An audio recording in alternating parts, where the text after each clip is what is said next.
nujal kabdani obbo Muhammad Abbaa Biyyaaraan jalqaba. Maqaan kiyya Muhammad Abbaa Biyyaa Washington DC irraa. Anis Iskindir Abdataan jedhama. Asuma naannoo Washington DC jiraadha.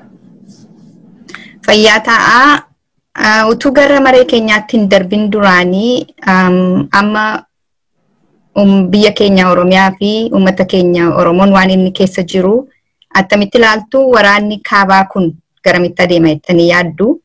Uummanni Oromoo hidhannoon qabu yoo waraanni kun egaa kan jabaatee itti fufu ta'ee yoo Itoophiyaan facaatee attam ta'uuf adeema?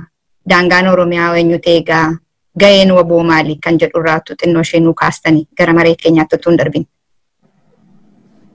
Abbaa Biyyaarraan jalqaba. Dhugaadha. Yeroo ammaa uummanni Oromoo biyya keessatti rakkoo adda addaatu irratti deemaa jira.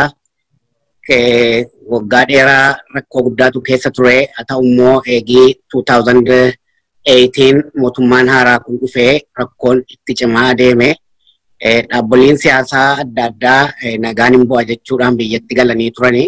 Garuu yeroo ammaa warreen siyaasaa gaggeessan akka KFO fi ABO hunduma isaaniitu hooggantootaa fi deeggartoota isaanii hidhaa keessatti hiriirsaa jiru. Baqqalee Garbaa fi Jawaar Mohaammed dabalatee KFO keessa Adda Bilisummaa Oromoo keessaayis akkasuma hooggantoonni hedduun mana hidhaa keessa jiru. Deeggartoonni Adda Bilisummaa Oromootis kutaa adda addaa keessatti hidhamuu, garafamuu, toorchii adda addaa argachuu, ajjeefamee illee dur namni yeroo ajjeefame du'aan maatiidhaa kennameenaan abbaan awwaallata. Yeroo ammaa bakka adda addaatti bineensatu nyaata argatanii jennaani nama yeroo rukutan adduma keessa rukutu, nama qawween qabatiin nama harka duwwaa deemu akkasitti hiriirsuun kutaa adda addaa Oromiyaa keessatti jabaatee jira.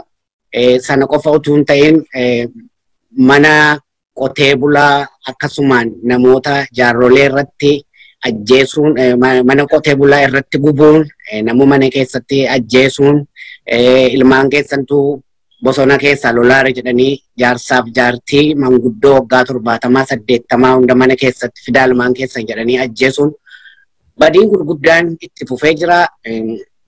Maqaa birrii geeddarsuutiinis namoota hedduu karaa irratti irraa qabanii horii saamuudhaan rakkoo guddaatu irratti adeemaa jira. Yeroo ammaa utuudhuma kun kanaan jiru lolli biyya Tigraay irratti waraa karaa kaabaatti lolli adeemaa jira. Lola adeemaa jiru kana keessatti immoo mootummaan waraana isaa achitti ol guuree jira. Ol guuruu kanaan lolli ka'ee warri Tigree humna qabaachuu, qawwee qabaachuudhaa fi warra waggaa dheeraa of gurmeessanii jiran waan ta'aniif lola kana ofirraa qolataa jiru. Lola isaan adeemsisaa jiran kanas immoo kunoo nageenya mootummaan qabannee irratti kanaa jedha. Jarri immoo deebi'anii hin qabamneedhanii TVdhaan agarsiisu. Waan adeemaa jiru fuuldurri isaa akka maal ta'u yoo hin beekne illee hadhaan kana yoo waraanni kun eessa gaha yoo jennee tilmaamne Itoophiyaa fi Tigraay hedduutu hin ta'in yookaan Eertiraallee dabalatee East Afrikaa hunduma keessatti lolli kun Eertiraanis itti galtee international ta'uudhaaf adeema. Hin beekamu Suudaaniinii fi Ijiptiinis naannoo sanatti tireeningii godhaa jiru. So lola kana keessatti Middle East keessaa warri amma Arab Emirates jedhan illee qooda fudhataa Roomtii jedhan hin jira. Babal'inni lola kanaa eessa ka'ee akka eessa gahu guyyaa tokkotti waa haaraatti geeddaramee waan argamuuf tilmaamuun baay'ee nama rakkisa. Ammoo utuu ka'ee mootummaan Itoophiyaa lola kana mo'atee ala mo'atee ka'e maal inni wanni godhu yoo jenne ammaayyuu waraana hedduu naannoo keenyatti naannoo keenya yeroo jedhu Oromiyaa keessatti bakka adda addaatti lolli deemaara, namni ajjeefamaara, nama baasiidhaan magaalaa tokko ka'ee magaalaa biraa deemu fa'aa nama dheengadda nama 50 wayii Oromoota karaa Gumuz keessaan bahaa turan achitti illee waa'ee jara ajjeesuutu jira. Kun hundumtuuyyuu gaafa achi deebi'an immoo ciraadhuma keenya nu balleessuuf adeemu waan jedhuun shakkeerraa qaba. Kanafi Oromoni Kagari Hinidane, Utuduma Oromon Hidate, Hugunatae, Biyalle Argachudande, National Defensive Abachu Oromo Rejrata, Kanaf Oromon Hidachu, Hidate of Defense Gochu to Era Ega Manjara. Fayata Iga, Bumamada Babia.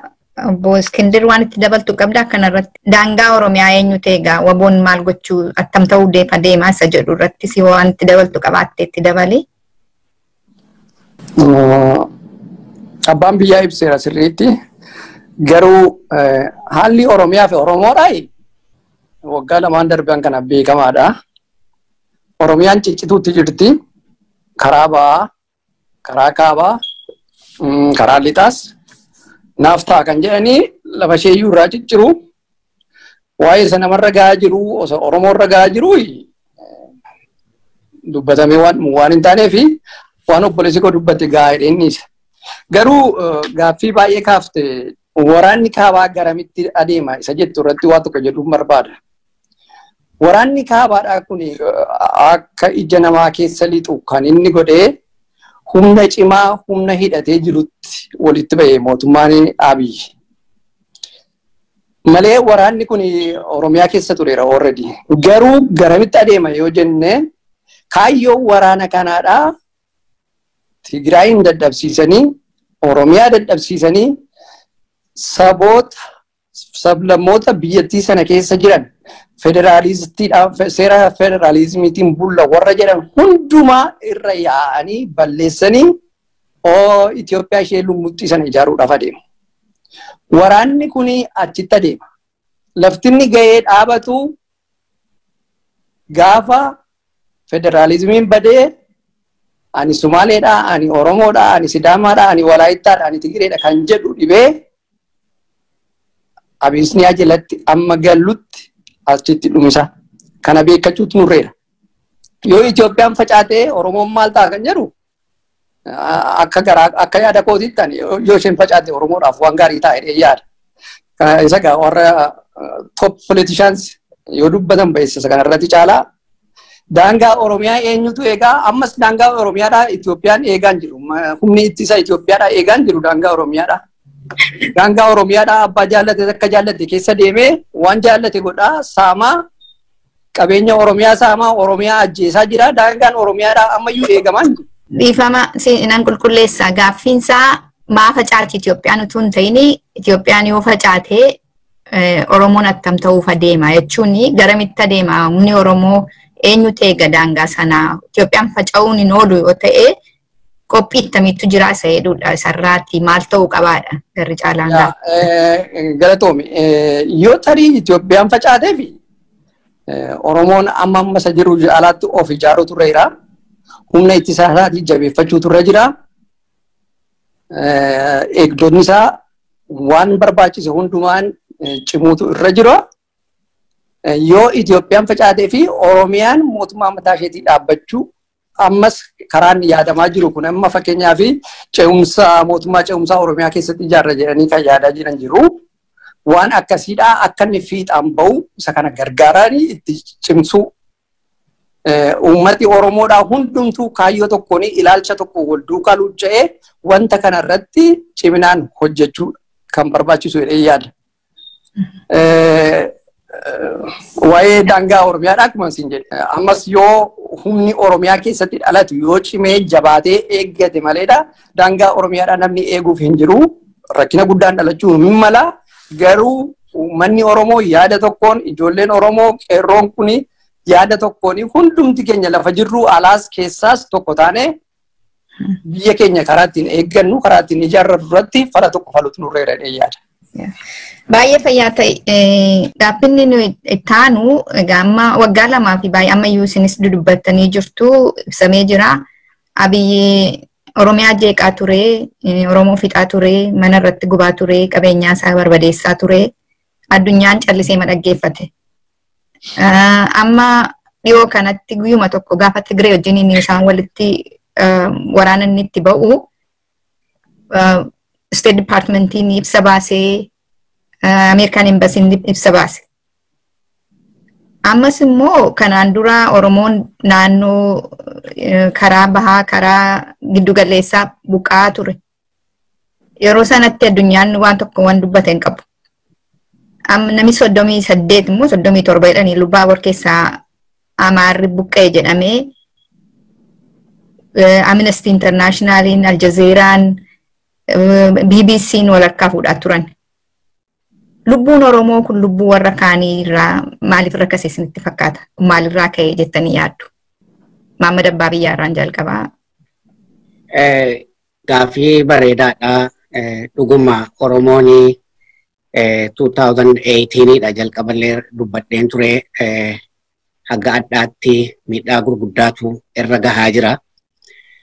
Haa ta'u immoo dudduubatti nu deebisa gaaffiin kan kee kuni dudduubatti yeroo 1991 warri Eertiraa warri Tigreetiif addi bilisummaa Oromoo London irratti walgahii taasifatanu Amerikaa Secretary of State African Desk isaantu walgahii kana walitti qabe.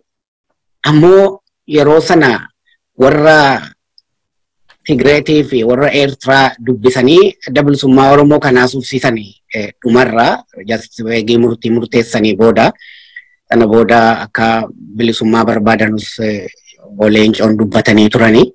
Haa ta'u immoo hin mari'achiifneen. Dhihoo kana ambaasaaddaruma kanatu walgahii tokko irratti yeroo inni Oromoo wajjiniin haasa'u zuumiidhaan dhaggeeffataan ture. Maal jedhaa nu yoo isin hugna taatan qofa isin bira dhaabbannaa amma nu gunoominitti nama tokko miidhameedhaadhaaf maaliif wanni nu goonu hin jiru kan jedhu waan jecha kana fakkaatu wayii dubbate. Isaantu waraana moo'ee jedhe miti? Isaantu waraana moo'ee jedhe. Kanaaf hugnan taane isin jechuu isaati maqaa waraanaatti hin buuneef. So ammas isaantu waraana moo'ee dhufe isinis yoo mootanii dhuftanii sagalee keessan dhagahuu dandeenyaa jedhee jechaadha. So hadha maal inni reewwamti nutti mul'isu warri Tigree yeroo ammaa hugna guddaa qabu. Kanaaf yeroo al tokkichaan lolli adeemu hugnaaf warra hugna gurguddaatu walitti ka'e jedhaniiti kan isaanii yeroo tokkichaan dhagaanii State Department, European Union, United Nations, African Union kun hundumti isaaniitu waraana kana dhaabaatii gara nagaatti waliin haasa'uudhaan dubbii keessan fixachuutti deebi'aa kan jedhu haasaa hunda deebisanii isa qofa utuu hin ta'in kunoo yeroo ammaa nama 100 lakkaamutu du'ee nama 1000 lakkaamutu baqatee jedhanii dubbatan. Kan Oromoo yoo laalle dheengaddaa toobisii tokkittii keessatti nama 50 wayitu ajjeefame qaniidhaan kan du'aa jiruu fi gaafa hiriira 2017 nama 7,000 ol isaa as immoo kunoo eegidhuma warri kun dhufanii namni 1000 lakkaamu kan dhume namni dubbatee hin jiru. Wanni isaaniin dubbatanii fi Oromoon hidhatee hugna ta'ee hugna isaa jabinaan agarsiisuu waan hin danda'iniif. Kanaaf nu dhagahuu kan isaan danda'anu gaafa self defense kan keenya jabaatee hugna taanee ijaaramuu dandeenya waraanni keenya jabaatee nu ittisuu danda'e qofayyi nu dhagahuu danda'u jechaadha. Kanaaf akka jedhan nu dhagahuu danda'anu waraana keenya jabeeffachuun hidhachiisuun biyya keessaa sagalee ta'uu biyya keessaa bira dhaabbachuun kara jarri darban himuu dhiisuun qallaba jarri nyaatan nyaachisuun kennuuniif fi itti dabalamanii hugna taasisuun nama biyya keessa jirarraa baay'ee waan eegamudha. Nus immoo warra biyya alaa keessa jirurraa akkuma kana walgahii adda addaa irratti sagalee jaraa ta'uu yoodhuma warri biyya alaa nu dhagahuu didan illee dinnee sagalee jaraa taanee bira dhaabbachuutu nurra jiraata. Egaa wanni dhagahamuu dhabnee fi hiriiras hedduu baaneerraa waa hedduu hojjenneerraa hundumti keessanuu kan quba qabdanu Amerikaa kana keessatti waggaa kana qofaa hiriira adda addaa steeta adda addaatti bahaa turre hiriira adda addaa Washington DC kanattis bahaa turre garuu dhageettiin nu arganne poostaa keenyatti kennina deebiin jarri nuu kennanu hagas waan dhaqee bakkaan nama gahuu miti. Gaafa waa'ee Ijiptiitii fi Itoophiyaa irratti waa'ee daamii amma adeemaa jiru kanarratti yeroodhuma tokkichaan araara nuti waamne diddan jechuudhaan horii sababaa Ijiptii horii irraa kutanii garuu sababaa rakkina keenya takkaa'uma tokko asiif achi namni jiraa hin jiru jedhanii dubbatanii hin beekanu kan kana nu taasise hubnoomuu dhabuu keenya kanaaf gara of hubnoomsuu namni hundinuu gara hidhannootti adeemuutti hidhachiisuutti wal gargaaruu irratti yoo babbahee fuulduratti nu dhagahuu danda'u jedhee yaada. Fayyaa ta'e Obbo Mohaammed Obbo Iskindir waan itti dabaltu qabdaa kanarratti? Maalan dabala sitti fakkaate yeroo Oromoon ajjeefamu balaan adda addaa irra ga'u biyyi lafaa maaliif akkas cal jedhe baay'ee gaaffii gaariidha kun. Akkanatti fakkaatutti anaanii biyyi lafaa hundumtiyyuu by the way biyyi lafaadhaa yeroo jedhanii warruma westernii kanarra kan harka kaa'atanii kan qubetti qabamu isaanii even Raashaan, Chaayinaan, Eeshiyaan keessa hin jirtu Awurooppaa fi Ameerikaadha. Kanaan koo qabanis isaanii garuu iccitii tokkotu jira jedhee yaadan in case of Oromoo. Maal inni warri westerniidhaa kuni Ameerikaa dabalatee neeshinii strongii ta'e tokko biyya isaa jaallatu saba biyya isaa jaallatu yookiin mootii biyya isaa jaalalaan bushu otuu nama tokko irratti liiniin godhin ofiin of ijaaree of danda'ee jiraatu tokko arguun barbaadan. Naashinaalistii biyya ta'e keessumaa akkuma Afrikaa keessatti nama biyya bushu tokko liideriin tokko ka'ee biyya isaa jaallatee privileejiin jiru hundumtuu my country is first jedhee naa ka'ee waan akkasiidhaa hin jaallatan nama isaanitti hirkatuu barbaadu. Maaliif amma seenaa biyya keenya keessatti na ilaaltanii waggaa dhibbaan kana hundumaa guutuu warri biyya sana bitaa turanii ofii isaaniiti amma jaallatan saammatanii aangoo irratti isaan eeguu dandeenyaanii biyya alaa adda biraan dhufee waan jaallate biyyattii sana keessaa hin saame dhimma isaanii miti. Maaliif isaanis saamaniiti kan isaan jiraatan biyya isaanii keessa miti biyya hataniiti kan isaan jiraatan keessumaa biyya Oromoo fi biyya warra kibbaa kana. Kanaaf humni abbaan fedhe isaanii na gargaaru akka isaan aangoo irra taa'aniif isaan na gargaaru malee isaati biyyattiin ennaa saamamte dhimma isheen qaban. Warri mootummoonni biyya dhiyaa kunis waan akkasii barbaadu. Garuu amma yeroo dhimma Oromoo laaltu in case of Oromoo waan akkasii waan tole hin jenne waa'ee keenya nu caalaa beeku believe or not. Maaliif Oromoon waan rakkatee abbaa fedhe irraa barbaadu hin qabu by nature Waaqayyo lafa gaarii kenneeraa fi karaa nagaadhaa abbaan fedhe warri qabeenya qaban dhufanii invest ennaa godhan hojjetanii jiraachuu danda'u biyyattii sooromsuu danda'u kanarraa kana fee politikaalii liinii irratti godhuun barbaadu abbaa fedhe irratti Oromoon ennaa biyya isaa fudhate. Kun akka inni ta'u hin barbaadan amma fakkeenyaaf Iraaniin fa'aa Kooriyaa fa'aa kana ennaa laalte maaliif akka isaan jedhanitti waan buluu didaniif. Kanaaf biyyi haaraan tokko dhalatee Iraaniin akka inni ta'u hin barbaadan. Kooriyaa akka inni ta'u hin barbaadan. Akka isaan ajajanitti biyya buluu barbaadu. Rakkinni Oromoodhaa inni tokko isa kana jedheen ilaala. Oromoonni mataasaa of danda'ee jiraachuudhaaf barbaada yookiin danda'a qabeenyaa isaatiif immoo maal isaan ilaalaniiti kan isaan akkasitti yaadan jettee yaadda? Qabeenyaa isaati tokko qabeenya isaati. Resource inni qabu hundumaa manpower'iinis natural resourcesiinis ennaa ta'ee ofii isaatiin of danda'ee jiraachuu yaada. Inni kun isaaniif hin ta'u. Isa kana hin barbaadan. Dubbiin lammataa immoo maal inni iyyata warri Habashaadhaa kun itti dabalatee ala kana iyyan ennaa dhageessanii Oromoon akka bineensaatti kan inni sodaatamu maali? Hin fottoqaa biyya nurkaa fudhataa. Yoo Oromoon fottoqe immoo nuyi garba taanee jiraanna biyya sana keessa mirga jiraachuu hin qabnu. Akka qomoo lammataatti jiraanna. Kanaafi Oromoon terroristiidhaa, torokkeessaadhaa, amantiinsa akkasii maaloodha jennee jibbisiisuun nurreedha kan jedhanii warri nullaabii nurratti godhanis jiru. Keessumaa ijoolleen Habashaadha kana. Kanaafi kanas sirreeffachuudhaaf yeroo isaanitti fudhata jara kanatti. Waanuma fedheef iyyuu garuu waan biyya sana keessatti ta'u arguu dhabanii hiriirri nuyi gochaa turree waan nuyi agarsiisaa turree eenyu jalaa kan dagatamu miti. Kanaaf rakkinni Oromoodhaa akkuma obboleessi koo jedhee Kana hundumaa walxaxee waan jiruu fi jabaannee achi as ba'uudha kan nu barbaachisu. Karaa humnaanis ta'ee karaa hojii politikaanis advokeesii kanaanis keessumaa karaa humnaa kana uummata Tigraay irraa barachuutu nurra jira. Karaa humnaadhaa achi cimee as ba'uudha kan irra jiru uummanni Oromoodhaa. Ijoolleen Oromoo kanaan jabaattee as ba'utu irra jira. Gaafa sanaa I believe otuu nuyi tokkoon dubbatiin 10 dubbatu maal taatan nuun jechuudhaaf. Kanaaf jabina keetii kan barbaachisu siin jechuudhaaf hin jedhu. Waan ani itti dabaluun qabaa utuu waa biraa isiniin jedhini waan ani irraa hanqise. Wanni biraa immoo kan rakkoon nutti ta'e addunyaan yeroo ilaalu Oromootu biyyattii kana Itoophiyaa bulchaa jira jedhu maqaa Oromootiin dhufanii nafxeenyonni waan isaan hojjetaa jiran in detail hin beekanu. Utuu amma Oromiyaan akka Tigraay Oromiyaa jedhee mootummaan Oromiyaatis lola kana mootummaa federaalaatti ka'ee dafanii nu dhaga'uun isaanii mala ta'a. Amma yoo ilaalan mootummaan Oromiyaa Abiyyeen dabalatee inni amma Oromiyaa keessaa bahe jedhama.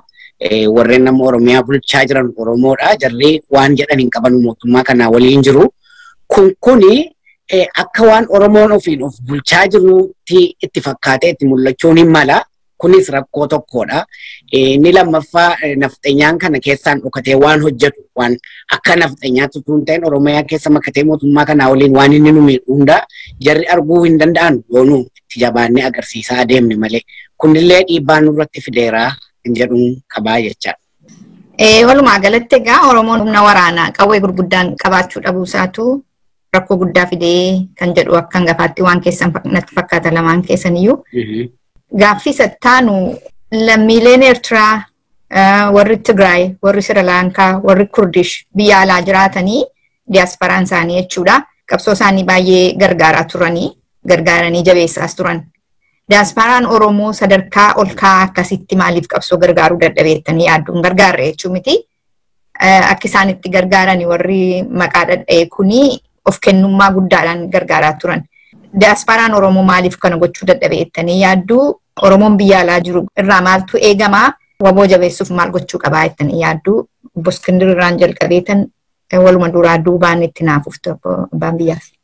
Kun gaaffii baay'ee bayeettiidha. Baay'inaan Oromoo guddaatu ala kana jira. Maaliif tokko ta'uu dadhabe? Kun gaaffii hunduma keenyaati. Garuu waan ani hubadhe tokkotu jira. Qomooti amma maqaa waamte ala kana jiran kuni koominitiin isaanii baay'ee cimaadha. Waan isaaniin hojjenne hin jiru. Waan guddaa hojjetu. Karaa Oromoodhaa baay'ee dadhabaadha. Haa ta'u garuu unumaa keessatti rakkinni jira. Maaliin rakkinni nuyi qabnu maqaa isa dur nafxanyaan nurra kaa'ee adeeme keessaa bahuu dadhabne. Biyyi keenya Oromiyaadhaa nuyi Oromoodhaa kanarratti walii galuu dadhabne maqaa isa nutti maxxane sana ofirraa buqqisuu dadhabnee nuus isatti maxxanne. Hundumtuu lafatti dhalatee laga dhufee laga ce'ee dhufee hundum maqaa dha'achuutti ka'e. Kuni beektota keenya biraa jalqabe. Uummata isa gajjallaa utuu hin ta'in beektota keenya waa'ee warra poolitikaa beeku jennurraatii jalqabee nu balleesse.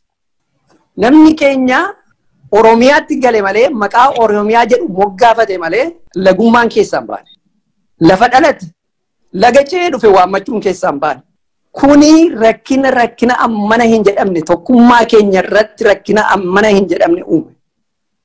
Yoo tokko taate malee immoo waa tokko hojjechuu hin dandeessu. Amma garuu Waaqayyo na galatu for the last 2 years baay'ee hir'achaa dhufee fooyya'aa dhufee wal duukaa hiriirree wal duukaa baanee iyyachuu dandeenyeerraa wal duukaa baanee dhaabachuu dandeenyeerraa waan goonu wal duukaa gochuudhaaf 100% innaa ta'uu baatee hojjechaa jirra. Gara fuulduraatti fooyya'aa adeemaa jedheen yaada. Kanaafi Oromoo diiyaasporaa jiru warra ala kana jiru warraa maaltu eegama ennaa jettee tokkummaa cimsachuudha.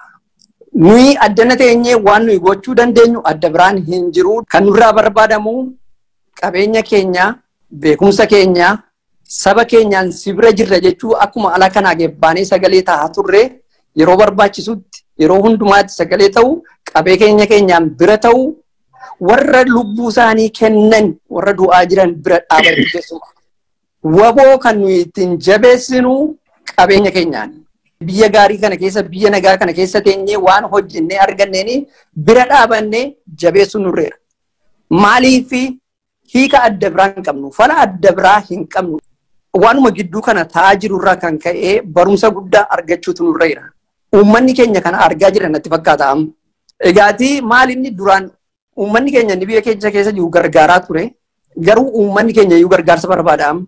Qe'een isaa irratti gubatee, qabeenyi isaa irratti gubatee rakkina keessa jira. Kan biraa dhiisiitii artistoonni Oromoodhaa balaa keessa jiru.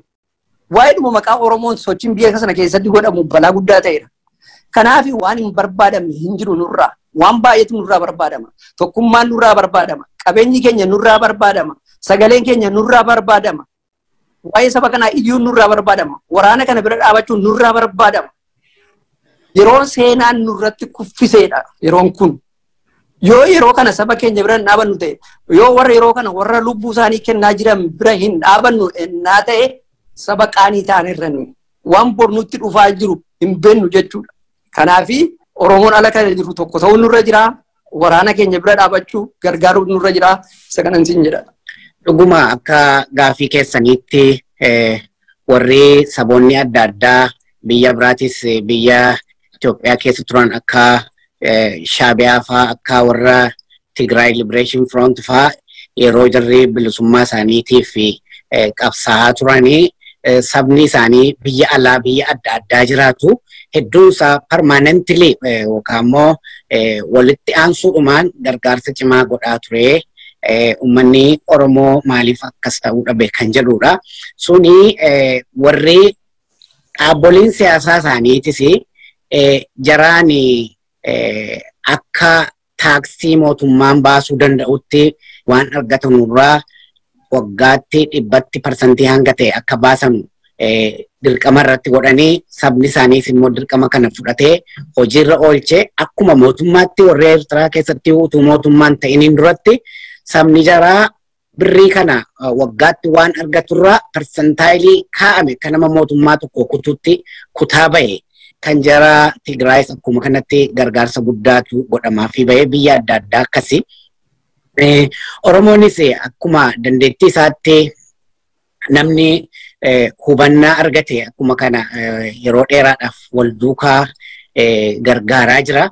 Garuu saba bal'aa irratti wanni rakkoo kana fidee ture kanaan dura gaafiin Oromoo clear ta'ee inni tokko bilisummaa Oromoo irraa yeroo dubbatu hangi tokko immoo waa'ee Itoophiyaa haaromsanii yookaan dimokiraatessanii waliin jiraachuu waan jedhu afaan faajjii hedduutu uummata keessatti deemaa ture. Garuu Habashaadhaa wajjiniin yeroo hedduu zabanaa Minilikis kaafne yoo ilaalle jarri akka Abte Giyoorgis Diinagdee hedduun isaanii tokkummaa Itoophiyaa jedhanii wajjiniin tattaaffii godhaa dhumarra summiidhaan dhumuu isaanii seenaarraa warra seenaa beekanurraa hin dhageenya. Ammas yeroodhuma dargiin dhufu dhaaboliin siyaasaa adda addaa hiriiranii maqaa Itoophiyaatiin waliin jalqabanii qayi shibbir nachi shibbir waan adda addaatiin hedduun isaanii yeroo Oromoon itti rukutamutu ture. So kanaaf Itoophiyummaan nu baasu jechuudhaani 74 irraa bilisummaa Oromoo bilisummaan nu baase jechuudhaan dhaaba jaarmaa siyaasaa adda bilisummaa Oromoo ijaare. Haa ta'u immoo warri afaan faajjii gaafa duraa keessaa hin deebiin tokko tokko waa'ee tokkummaa Itoophiyaa irratti uummata kana hedduu manni afaan faajja'eera. Yoo ilaallu ammas kunoo yeroo dheengaddaa 2018tti biyya galamu dimokiraasiidhaan namni hundinuu hiree ofii murteeffachuu danda'a jechuudhaan walitti bahee galee. Haa ta'u immoo shiftiin warra kaabaa kun waan dhuman qabnee fi shiftii adda addaa irratti hojjechuudhaan wanti kun utuu milkaa'in hafee 91 akkuma kana utuu milkaa'in hafee ammas akkuma kana. Kanaaf uummanni keenya ofirratti murteessee kan nu baasu bilisummaa qofaa hiree keenya ofii murteeffachuun nu baase jedhee uummata isaatii yoo ofirratti muree ji'atti waan an argadhu irraa hammana waggaatti waan an hammanu irraa hammana jedhee sabni akka murteetti akka taaksii yookaan taaksii jedhama afaan maal akka jedhamu hin beeku waan buusii isaa buusii permanent ta'e yookaan buusii dhaabbataa yoo buusee dhaaba kana yookaan immoo warra bilisummaadhaan lolu kana yoo hugnoomsuu hin dandeenye ammas rakkoon hin jiraataa jechaadha. isaan kan ittiin nu caalanii iddoo tokkotti horii isaanii permanently yookaan dhaabbiidhaan buusii buusan utuu walirraan kutin gargaarsa kana gochuudhaa fi kanaan nu dura bu'anii nullee yoo fuulduratti akkas taane waraana keenya jajjabeessaa adeemuu dandeenya. Wanni dudduubatti nu hambise kanaan jedha. Fayyaa ta'e egaa kaayyoo xaliila dhabuudha gara tokko irra deemuu dadhabuudha kan jedhu natti fakkaate kan ta'u gaatii gara gaaffii keenya isa dhuftaniif ittiin deebi'aa kan nuyi dhageenye fundraisingii waboodhaafituu gargaarsa funaanuuf qophii qabdu jechuu dhageenye Washington DC'tti. Mee isaa guyyaa isaa fi yoom akka ta'ee fi maayini qophiin keessan maal akka ta'e bakka itti gootanii wal duraa duubaaniitu nu ibsitanii gaariidha. Abbaa biyyaarraan jalqaba.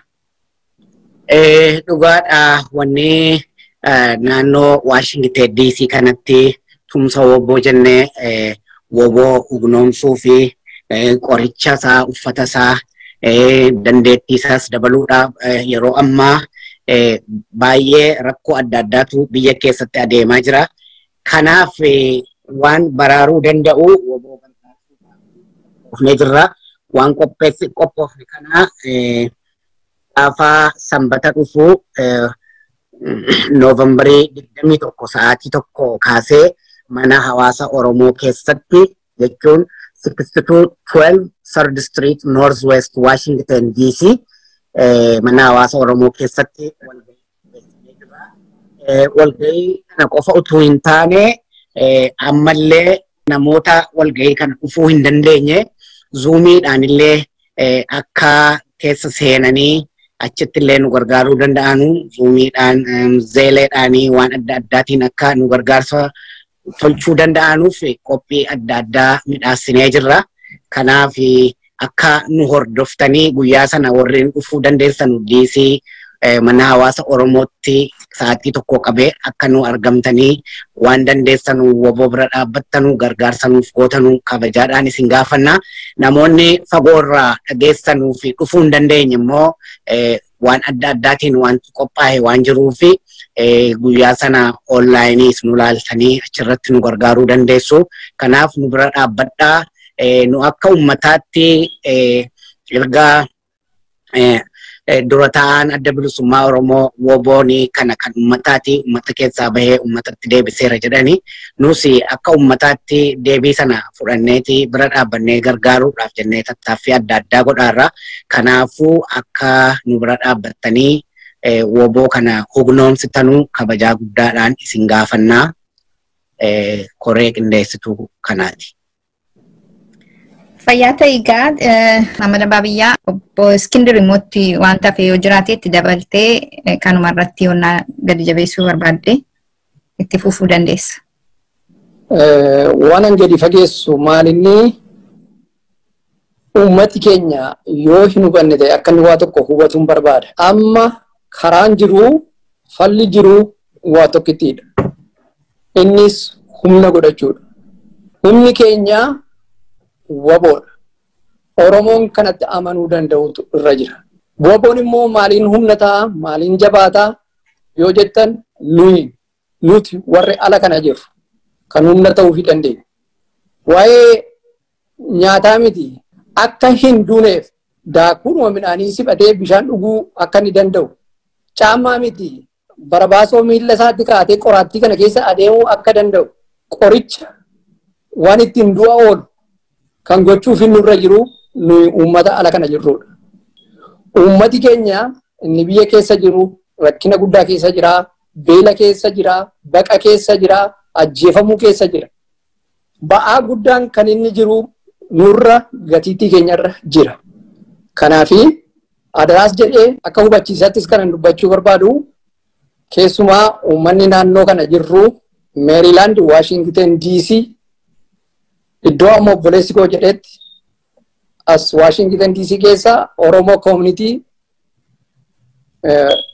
mana walgayiidhaa qabna. Achitti 1 PM gaafa 21dha. Sadaasa 21 sanba duraasa dhufu jechuudha. 1 PM walagarree waan gumaachuu dandeenyu akka goonu namoonni galata qabdan baay'eetu jirtu actually kanaan duras yeroo baay'eedhaa fi nan staff ji'a ji'aan kan kennaa jirtan jirtu kan dirmattan baay'eetu jira isiniinis si yaadachiisuudhaa fi